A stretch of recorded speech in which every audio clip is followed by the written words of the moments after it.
Dawn on December 7th, 1941, breaks softly over the island of Oahu. The air is warm, the sea calm, and in the broad, protected waters of Pearl Harbor, the United States Pacific Fleet lies at anchor.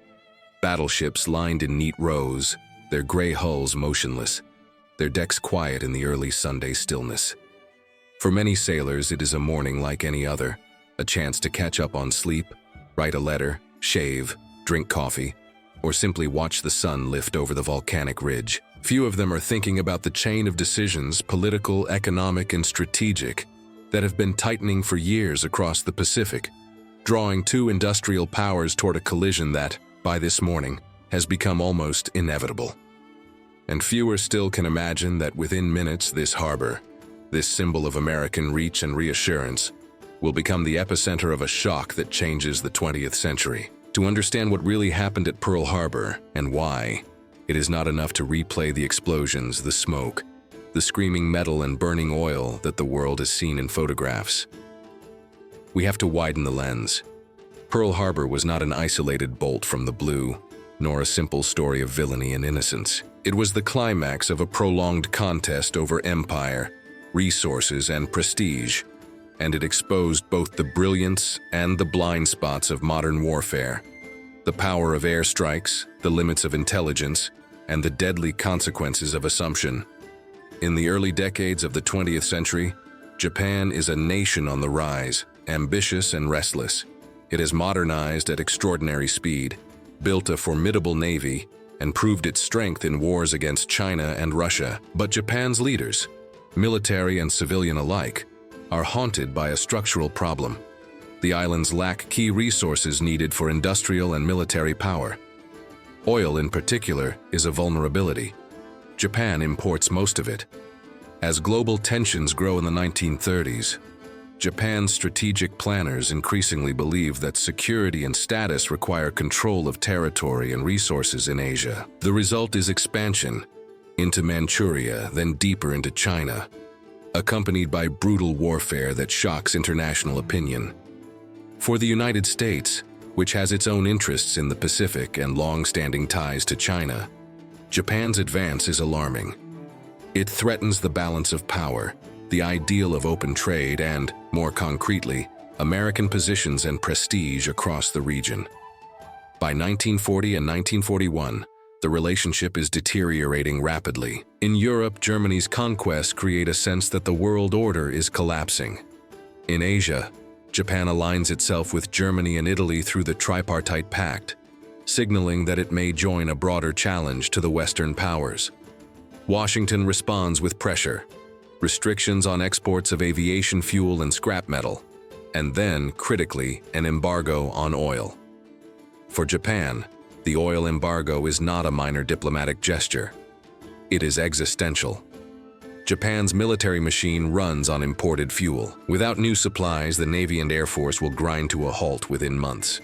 Tokyo faces a decision: retreat from China and Southeast Asia, accept humiliation, and risk domestic political upheaval, or seize new resource-rich territories to the south, especially in the Dutch East Indies, and fight to hold them.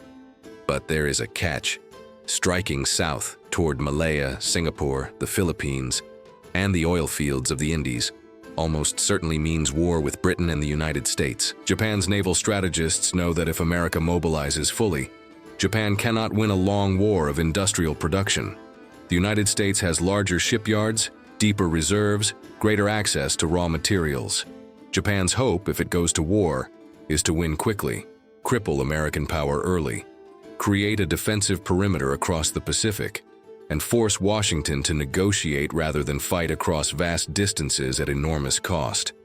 In other words, Pearl Harbor is not designed as an end in itself. It is meant to buy time, 6 months, perhaps a year, during which Japan can secure its conquests and fortify them. This is where a single figure becomes central: Admiral Isoroku Yamamoto, Commander-in-Chief of the Combined Fleet. Yamamoto is often portrayed as a reluctant warrior, a man who understands America better than many of his peers. He has lived in the United States, studied its society, and respects its capacity for sustained effort.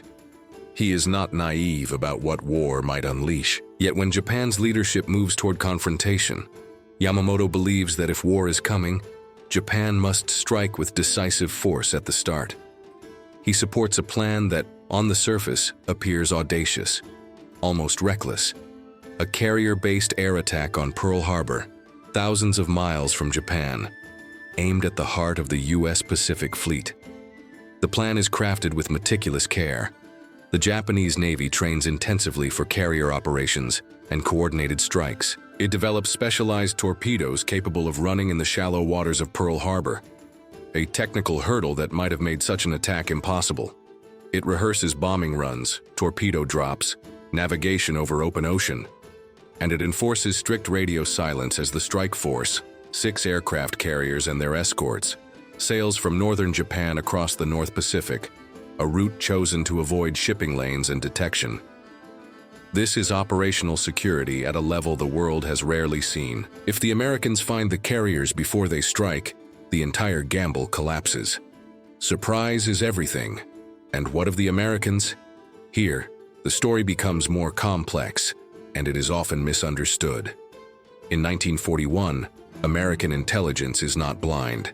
The United States has broken parts of Japan's diplomatic cipher, what Americans call magic, and Washington is reading many Japanese diplomatic messages. This provides valuable insight into Tokyo's thinking, its frustration, its preparations. American leaders know relations are heading toward crisis. They also know Japan is likely to strike somewhere in the Pacific. But knowing that war is likely is not the same as knowing where, when, and how it will begin. Intelligence is fragmented. Signals, diplomatic intercepts, human reports, and military assessments arrive in pieces and are interpreted through assumptions. Many American planners expect Japan's first move to be against targets closer to its sphere of operations: the Philippines, Malaya, the Dutch East Indies, perhaps Guam or Wake. Hawaii feels distant, difficult for Japan to reach, and, psychologically, too bold to be plausible. This is not irrational. No navy has ever attempted a carrier strike of this scale at such range. Yet war is the arena in which the improbable becomes possible if it is planned with precision. At Pearl Harbor itself, the U.S. commanders, Admiral Husband E. Kimmel and Lieutenant General Walter Short, are under pressure to be ready for sabotage, not necessarily air attack. There are concerns about Japanese agents, fifth column activity, internal security. Aircraft are often parked wingtip to wingtip to guard them more easily, a decision that will prove disastrous when bombs and strafing arrive. Anti-aircraft ammunition is not always immediately accessible. Radar exists, but it is new, limited, and not fully integrated into a mature warning system. On the morning of the attack, a radar station detects a large incoming formation, but the report is misinterpreted, assumed to be American aircraft expected from the mainland. In that moment, ambiguity becomes fatal. When the Japanese planes finally appear over Oahu, they come in 2 main waves. The first wave is designed to achieve maximum shock: torpedo bombers skimming the harbor's surface, dive bombers falling from altitude, fighters strafing airfields. The objective is clear: sink battleships, destroy aircraft on the ground, paralyze the fleet's ability to respond. The attack begins shortly before 8 o'clock. The harbor erupts. Torpedoes slam into hulls. Bombs punch through decks. Explosions blossom into orange fireballs and black columns of smoke. On Battleship Row, the USS Arizona becomes the symbol of the catastrophe. A bomb penetrates near the forward magazines, and the ship explodes with extraordinary violence, killing more than 1,000 men in seconds. The blast tears the ship apart, sends a mushroom of flame into the sky, and leaves an image that will sear into American memory. Around the harbor, the scene is chaos, but also immediate courage. Sailors run to their battle stations, many without orders, some half-dressed. Anti-aircraft guns begin firing. Damage control parties fight fires and floodings that threaten to capsize ships. Medics and improvised rescue teams pull wounded men from oil-slicked water. At airfields like Wheeler, Hickam, and Ford Island, pilots sprint toward aircraft that may already be burning, trying to get any plane into the air. A handful do. Some American fighters managed to take off and engage the attackers, but they are too few to change the outcome. The Japanese, for their part, execute a disciplined plan. Their pilots have trained for this moment, and in the opening minutes their advantage is overwhelming. The second wave follows, intensifying the destruction. By the end of the morning, the Americans have suffered catastrophic losses. Multiple battleships sunk or heavily damaged, aircraft destroyed, hundreds of men killed and wounded. Yet even in the midst of devastation, there are facts that complicate the popular narrative. The Americans' aircraft carriers, the most valuable instruments of future naval power, are not in the harbor that morning. They are at sea on missions to ferry aircraft to outposts. This is not a secret plot or a deliberate sacrifice. It is chance and operational routine intersecting with catastrophe. But it will matter profoundly. The Japanese strike has crippled battleships, but it has not eliminated the core of what will become American offensive strength in the Pacific. Just as important is what the Japanese do not destroy. Pearl Harbor's oil storage facilities, repair yards, and submarine base remain largely intact. This is not because Japan lacked capability, but because the attack plan prioritized ships and aircraft, and because a third strike, one that might have targeted infrastructure, was not launched. Some Japanese commanders fear American carriers might return. Others worry about anti-aircraft fire and the risks of lingering. Yamamoto's fleet withdraws. Tactically, Japan has achieved one of the most successful surprise attacks in military history. Strategically, it has opened a door it cannot close. Within hours, the political transformation in Washington is immediate. The following day, President Franklin D. Roosevelt addresses Congress calling December 7th, a date which will live in infamy. The United States declares war on Japan. Within days, Germany and Italy declare war on the United States as well, bringing America fully into the global conflict. Pearl Harbor does not merely change the Pacific War, it changes the Second World War itself, converting it into a truly global struggle in which American industrial power becomes decisive. So what really happened? In the simplest sense, Pearl Harbor is a Japanese operational triumph and an American defensive failure. But that still leaves the larger question: why did it happen? The answer lies in a chain of decisions and in the mental frameworks through which leaders viewed their options. Japan attacked because it believed it had run out of time. The oil embargo, combined with diplomatic deadlock, created a sense of strategic suffocation. Japan's leaders saw conquest in Southeast Asia as the only path to self-sufficiency, and war with the United States as the price. But they also believed, fatally, that the United States might lack the will to fight a long, costly war across the Pacific. In that belief, Pearl Harbor becomes logical. Shock the Americans, demonstrate power, and force negotiation. This is a profound misreading of American society under attack. Instead of breaking morale, Pearl Harbor galvanizes it. Instead of persuading America to compromise, it convinces Americans that compromise is impossible. The attack unifies political factions, silences isolationist arguments overnight, and creates a moral clarity that war planners can harness for years. The United States, meanwhile, was caught between awareness and disbelief. Washington knew Japan was preparing for war, but did not know the precise target. Commanders in Hawaii expected sabotage and perhaps raids, but not an attack of this size and sophistication. Intelligence signals were not synthesized effectively. Warnings were not communicated with clarity. Preparations were uneven. And underneath it all was a deeper problem: a failure of imagination. This is not unique to Pearl Harbor. It is a recurring theme in military history, repeated whenever a new method of warfare, be it tanks, submarines, missiles, or cyber attacks, emerges faster than institutions can adapt. In 1941, the aircraft carrier and the massed airstrike are rewriting naval war, but many still think in terms of battleships and gunnery duels. Pearl Harbor is the brutal demonstration of a new era. Then, there are the myths, because Pearl Harbor, almost immediately, becomes not just an event but a symbol, and symbols attract suspicion. One enduring claim is that American leaders knew and allowed the attack to happen to bring the United States into the war. The reality, supported by the weight of historical evidence, is far more mundane and far more human. There were warnings, but they were incomplete. There were intercepts, but they did not reveal the target. There were signals, but they were misread.